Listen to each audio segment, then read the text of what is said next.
Avvalambor assalomu alaykum aziz akalarimiz, opalarimiz, ustozlarimiz. Mana bugun albatta Yakkabog' tumanida joylashgan birinchi umumiy o'rta ta'lim maktabining, ya'ni Qo'y Beshik deb nomlangan oldin 89-yil akalarimiz mana bitiruv kechasida o'tiribmiz.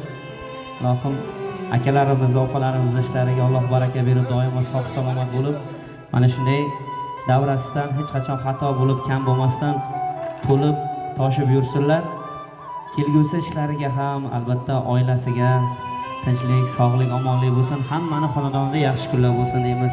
Bunaqa o'tirishlaringiz ko'p bo'laversa, Xudo xolasa 20 yillik bo'lsa, 30 yillik, 40 yillik, 50 yilliklarda ham birgalikda mana shunday davralaringizdan xato bo'lmasdan, kam bo'lmasdan o'tirish hammalaringizga nasib qilsin. Bayramlaringiz barchangizga muborak bo'lsin. Yurtimiz tinch bo'lib, osmonimiz ham hamisha musaffo bo'lsin. Mana shunday tinch yurtda yaxshi kunlar, bayramlar yarashadi deymiz.